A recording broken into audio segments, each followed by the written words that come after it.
You can ask me any question you like. Explanation of embryology, what the Quran has mentioned, and follow that. Have you become Muslim or have you accepted Islam? Why and why not? Thank you.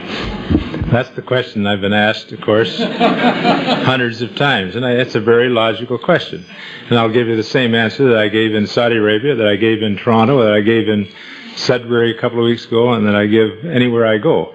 And that is that I was raised in a Christian family. My father was a Presbyterian minister, and he taught me to respect all religions, and he said that all those who believe and worship God just have a different way of doing it. So I have no difficulty in understanding that we all worship the same God. Now, it would be different if I didn't have a strong faith of my own. In other words, if I had been an agnostic and didn't believe strongly in God, that obviously I would have probably accepted your religion. But as I was raised as a Christian and believe, as you do, that Muhammad was a messenger of God, just as Jesus was a messenger, each bringing messages from God. So I didn't find it difficult when I was told about the Quran and that these were revelations from God. It wasn't difficult for me, because my own father made it very clear to me that he was called by God to be a minister, to go and talk about God to the people. So in an indirect way, maybe God is telling me that this is the right thing for me to do, to help explain your holy book to you. Now, your scientific colleagues can do this just as well as I can if they have an understanding of embryology.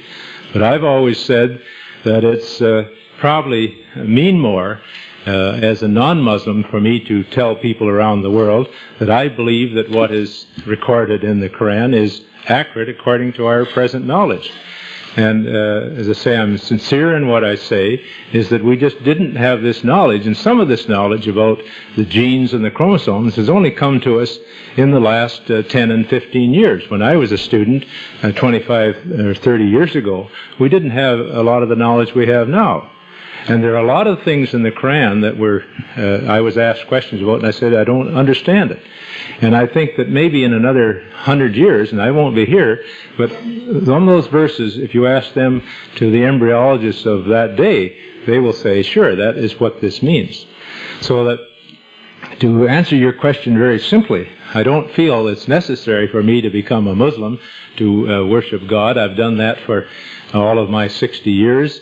And if anything, though, understanding this just shows me that God has a great influence in this world.